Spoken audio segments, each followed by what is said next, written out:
अरे गांव का एक आदमी बिगड़ जाए, शराब पिए, जुआ खेले, मक्कारी करे, अय्यारी करे, तब भी उसका पड़ोसी उसके पीछे नहीं पड़ता।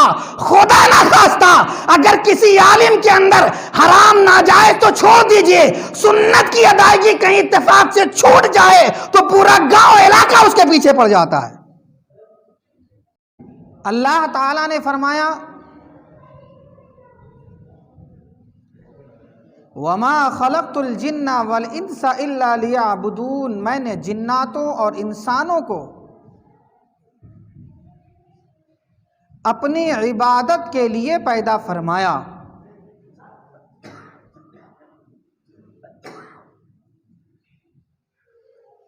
एक जगह और मेरे रब ने फरमाया, व अकीमुस्सलाह व आतुज़्ज़काह, नमाज कायम करो और ज़कात अदा करो।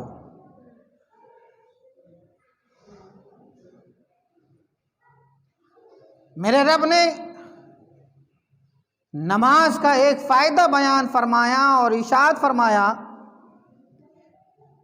इन्नस्सलाता तन्हा अनिल फहशाइ वल मुनकर, बेशक नमाज बेहयाई और बुरी बातों से रोकती है।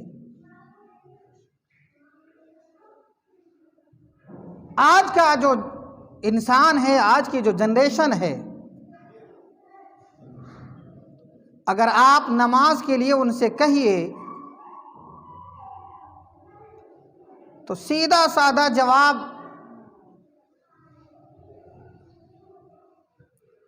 मेरा ऐसा कारोबार है कि इतनी मर्तबा झूठ बोलना पड़ता है कि पूछो नहीं।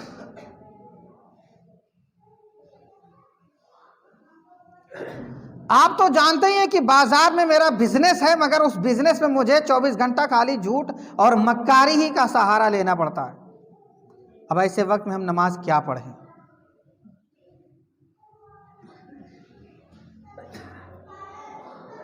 नौजवान है तो बदनिगाहियों की आदत उसे नमाज पढ़ने से रोकती है। बूढ़ा है तो उसकी बीमारी और उसके कभी कभी बल्कि अक्सर उसके खुराफात उसे नमाज पढ़ने से रोकते हैं।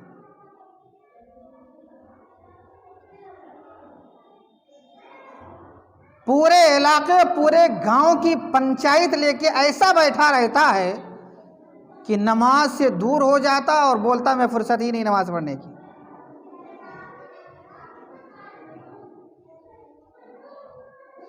ये है हम मुसलमानों के वो खूबसूरत कारनामे जिसे हम बड़ा अच्छा समझते हैं,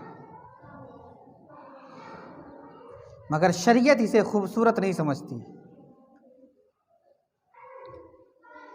24 घंटा बात करने लगो तो वो बूढ़ा आदमी जो दादा से परदादा, लक्कड़ दादा, चौकड़ दादा, जितने भी दादा होंगे सारे दादाओं की हिस्ट्री निकाल करके रख देगा। रात हो जाएगी, ईशा हो जाएगी, 10 बज गए, 12 बज गए, मगर उसकी बात नहीं खत्म होगी। मगर उससे कोई आदमी कहे नमाज पढ़ने के लिए तो तैयार नहीं है। नौजवान तो अपने मोबाइल और खुराफात से ही फुर्सत नहीं पा रहा है कि वो नमाज पढ़ने के लिए आए। मीडियम एज के लोग, दरमियानी उम्र के लोग तो अपने कारोबार और बिजनेस से ही फुर्सत नहीं पा रहे हैं कि वो नमाज पढ़ने के लिए जाए। जब मर गया तो बेटा इनसे 2 पारे ले रहा, उनसे 5 पारे ले, उनसे 2 कलमा ले रहा, उनसे 50 कलमे रहा, ले करके लिस्ट बनाया। इतना खुश हो गया कि मेरे बाप के ईसाले सवाब के लिए कम से कम 50 ख़त्म कुरान और 10,000 मुख्तलिफ पारे और 50,000 कलमे तय्यबा और 1 लाख दुरूद शरीफ दिया गया है।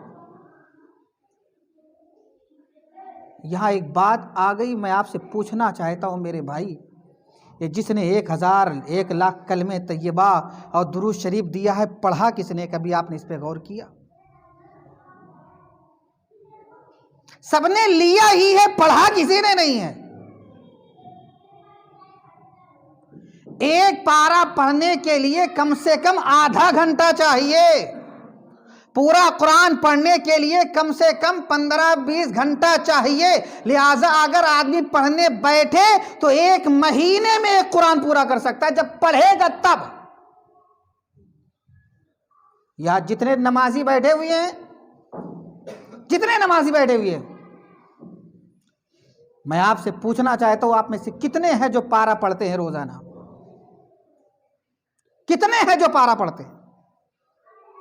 पारा तो छोड़ दीजिए, आप कितनी मर्तबा कलमे तय्यबा रोज पढ़ते हैं? आप कितनी मर्तबा दुरूद शरीफ पढ़ते हैं?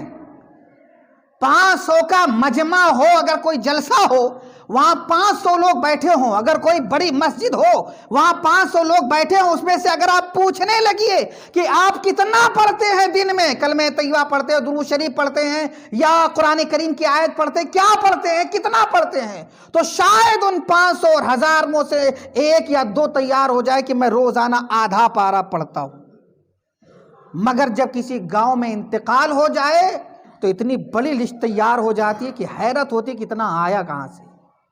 क्या मुसलमानों को इस पे गौर करने की जरूरत नहीं है? आप ये कहोगे देने वाला जाने, हम क्या जाने।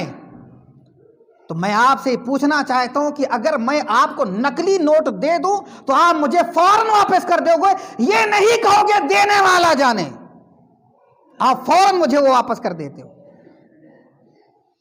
बाजार जाइए, आलू खरीदने के लिए 100 ग्राम कम हो जाए तो फौरन आप कहते हो मैं जिम्मेदार हूं, 5 किलो कहा था, 4.5 क्यों दिया? वहां तो आप खुद जिम्मेदार हो जाते। बिजनेस, कारोबार, तिजारत, इन सारे मामलात में आप खुद जिम्मेदार हैं।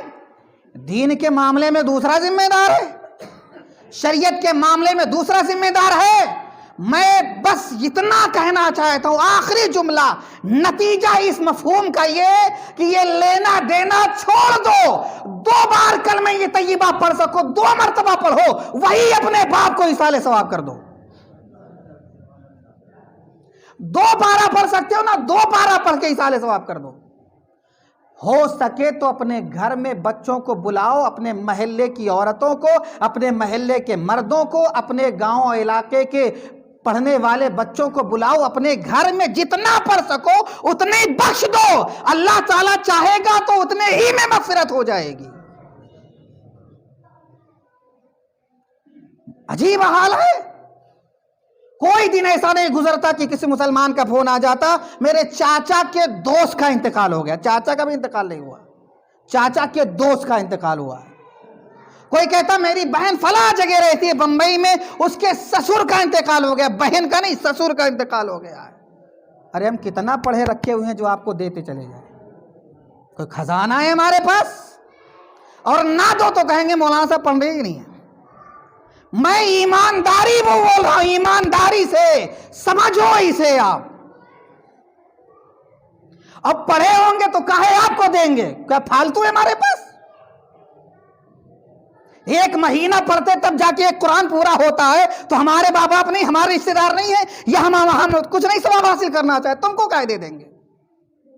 गौर करो, तवज्जो करो, यह भी सोचने का मकाम है। अभी नजराना भी नहीं दिया, फ्री में एक कुरान लेके चला गया।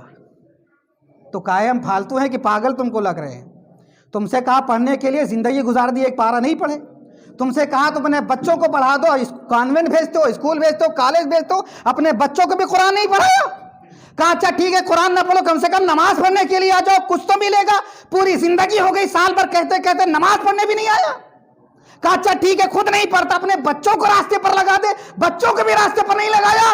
और बाप के जब इंतकाल होगा तो बख्शवाने के लिए पूरे कब्रिस्तान में ऐलान हो रहा है, अरे कोई पारा देना चाहता है, कोई कलमा तय्यबा देना चाहता है, कोई दुरूद शरीफ देना चाहता है। पढ़ा कौन है कब्रिस्तान में, पूछो उससे, पढ़ा कौन है? जितने भी दिए होंगे कब्रिस्तान में भी तुम्हें वो भी कहीं ना कहीं से फोन करके लाए होंगे। मैं अज़ीज़ान मोहतरम कहीं कुछ समझाना चाहता हूं, समझ लो। तो जिस तरीके से दुनिया में हर वक्त अपना दिमाग, अपना शूर, अपनी फिक्र, अपनी थिंकिंग, अपनी सोच खर्च करते हो, दीन में भी अपना दिमाग खर्च करो। क्या जायज है, क्या नाजायज है, क्या सही है, क्या गलत है, क्या मुमकिन है, क्या नहीं हो सकता है, दीन में भी अपना दिमाग खर्च करो। मगर इतनी फुर्सत कहां, खर्च करना होगा तो सिर्फ इस मामले में खर्च करेंगे कि फलाने इमाम साहब का उठना कैसा है, फलाने हजरत का बैठना कैसा है, फलाने हजरत का चलना कैसा है। अरे गांव का एक आदमी बिगड़ जाए, शराब पिए, जुआ खेले, मक्कारी करे, अय्यारी करे, तब भी उसका पड़ोसी उसके पीछे नहीं पड़ता। खुदा ना खास्ता अगर किसी आलिम के अंदर हराम नाजायज तो छोड़ दीजिए, सुन्नत की अदायगी कहीं इत्तेफाक से छूट जाए तो पूरा गांव इलाका उसके पीछे पड़ जाता है ऐसा कि नहीं है? चौराहे पर, चाय की दुकानों पर, हुक्के के अड्डों पर खाली वही दिन भर चर्चा है। मेरे भाई क्यों ऐसा करते हो आप? अल्लाह ने फरमाया नमाज अदा करो तो नमाज नहीं पढ़ने आओगे। इमाम साहब ने जुमा के दिन अगर कहीं इत्तेफाक से बयान में 5 मिनट बढ़ा दिया कि कुछ सुधर जाओ तो पूरे नमाजी उखड़ जाएंगे। टाइम का कोई पाबंदी ही नहीं है, टाइम का कुछ ख्याल ही नहीं है, कुछ समझाना ही नहीं, कुछ बताना ही नहीं है। जिसको कुछ नहीं करना होगा घर जाकर के गाली गलौज करना होगा, शराब के अड्डों पर जाना होगा, गुनाह करना होगा, कोई नेक काम नहीं करना होगा, वो सबसे पहले नाराज हो जाएगा कि टाइम 5 मिनट बढ़ा क्यों। ये तुम्हें दीन सिखाने के लिए किया जाता है, बताने के लिए किया जाता है, शरीयत को समझाने के लिए किया जाता है। कोई शौक नहीं लगा है, किसी के पास फुर्सत नहीं है कि फालतू माइक पे खड़ा होकर के चिल्लाए।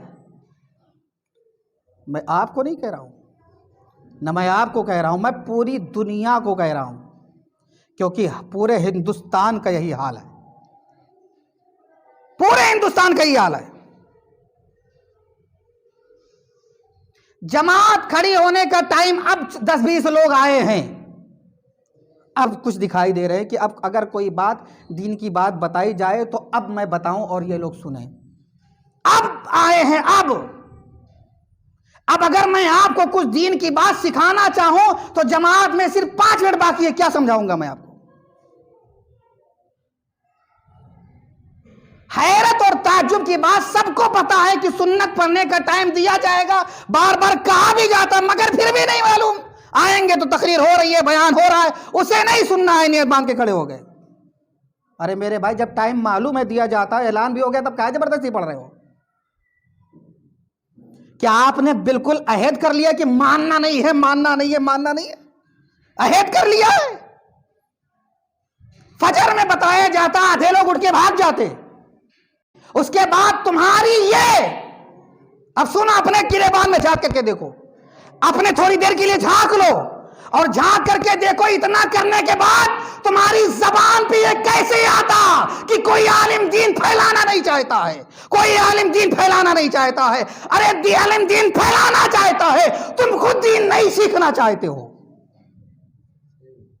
झांको थोड़ी देर के लिए अपने गिरेबान में, नापाक है, घूम रहे हैं, गुटखा खाए, पुकार खाए, घूम रहे हैं, मस्जिद में जाने का इरादा नहीं है, झूठ में कह दिया नापाक है, झूठ में कह दिया बाजार हमें जाना फला काम है, झूठ में कह दिया कि हमें बुखार है, बीमार है, हम दवा खा रहे हैं।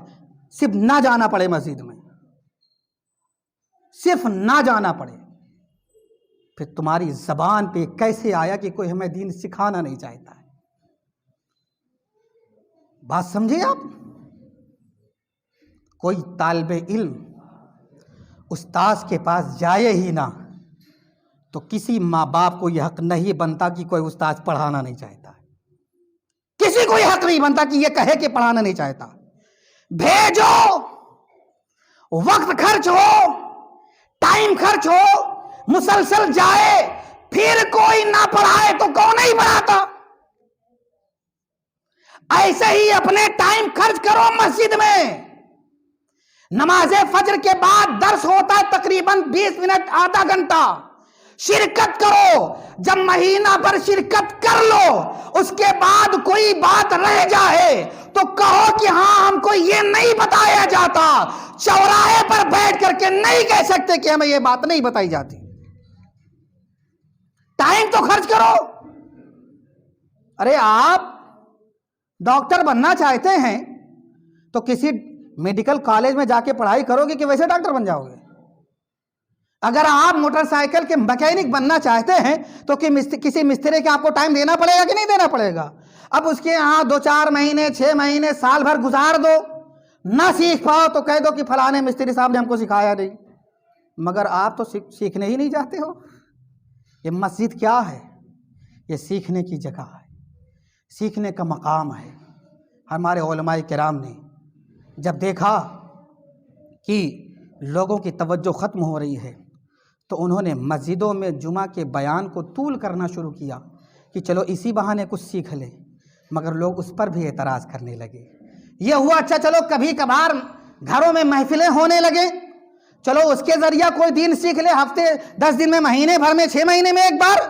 तो वो भी अगर 1 घंटे से ज़्यादा होता है तो वहाँ भी लोग बोर होने लगते हैं, चिल्लाने लगते हैं कि अरे ख़त्म करो ख़त्म करो ख़त्म करो। फिर जब निकाह की महफिल आई तो यह हुआ कि चलो निकाह की महफिल जो खुराफात से भरी हुई है, तवज्जो, निकाह की महफिल जो हमने और आपने खुराफात से भर दिया है, उस पाक महफिल को नापाक बना दिया है। अब उलमाए किराम ने सोचा चलो कम से कम कुछ तो हम नाते मुस्तफ़ा पढ़ देंगे तो कुछ तो गंदगी दूर हो जाएगी। उस पर भी बोल, क्या चाहते हो तुम? चलने भी नहीं देते हो और जब वो रुक जाए तो बोल तो चलता क्यों नहीं है? बात यही तो हुई, बात यही तो हुई। चलने भी नहीं देते हो, दीन फैलाने भी नहीं देते हो, दीन का काम करने भी नहीं देते हो। शरीयत पर अगर वो समझाए तो अमल भी नहीं करते हो और उसके बाद में कहते हो समझाते क्यों नहीं है, सिखाते क्यों नहीं है, बताते क्यों नहीं है। कोई कहता फजर में बताया करो, कोई कहता इसर में बताया करो, कोई कह रहा जुमा में बताया करो, कोई कह रहा फलाने टाइम बताया करो, कोई फलाने। अरे जितना बताया जाता उतना करते हो, जितना बताया जाता उतना करते हो, उसका आधा करते हो। अरे आधा छोड़ दो, 25%, 10% करते हो, नहीं करते हो। अल्हम्दुलिल्लाह मैं खुशी के साथ कहूँगा आजकल सुबह फजर में तकरीबन 25 लोग 30 लोग आते हैं, उसमें 2 ही 4 ऐसे हैं कि जिन्हें के दिलों में पता नहीं कौन सी गंदगी है जिसकी वजह से उठ के चले जाते हैं। मगर मैं आपको बताऊं अल्हम्दुलिल्लाह जितने बैठते हैं सुनते हैं सुरूर हासिल होता है। इसके मुस्तफ़ा का चिराग रोशन से रोशन तर होता है और जब वो रोशनी बढ़ेगी तो इंशाअल्लाह एक दिन अमल में भी ज़्यादती होगी, अमल भी बढ़ जाएगा। मगर वो लोग जो पसंद ही नहीं, बैठते ही नहीं महफिल में, चिल्लाते रहो, हमें क्या करना है। ये चंद जुमले थे। नश्तर जो लगाता है वो दुश्मन नहीं होता है, ये ध्यान रखिएगा। ये चंद जुमले जो मैंने आपके सामने अर्ज़ किए, हो सकता है किसी को बुरा लग जाए, हालांकि बुरा लगने वाली बात नहीं की है। मैंने आपको नहीं कहा, ना आपको कहा, मैंने पूरे हिंदुस्तान को कहा है। और अल्हम्दुलिल्लाह मेरी आवाज़ पूरे इंडिया में पहुंचती है, बल्कि पूरी वर्ल्ड में पहुंचती है। मैं पूरी दुनिया के हालात बता रहा हूँ, ख़ासकर अपने मुल्क, अपने हिंदुस्तान की बात तो कर ही सकता हूँ। सब जगह का यही हाल है। अल्लाह ताला हमें और आपको दीन की शरीयत पर अमल करने की तौफीक अता फ़रमाए। और आखिरी जुमला, जिस तरीके से डॉक्टर हमारे दिल का ऑपरेशन करता है तो ऑपरेशन जब वो करता है तो हमें तकलीफ़ होती है, मगर वो दुश्मन नहीं होता है जो हमें तकलीफ़ देता है। ऐसे मैंने चंद जुमले जो आपके सामने कहे हैं, ये जो नश्तर जो लगाए हैं हमने, ये जो ज़ख्म लगाया है आपके दिल पर, ये जो कारी ज़र्ब किया है मैंने आपके दिल और दिमाग पर, मकसद दुश्मनी निकालना, नफ़रत निकालना ये नहीं होता है। हो सकता है ये जुमले कुछ असर कर जाएं और कुछ रास्ता मिल जाए आपको। अस्सलामु अलैकुम व रहमतुल्लाहि व बरकातहू।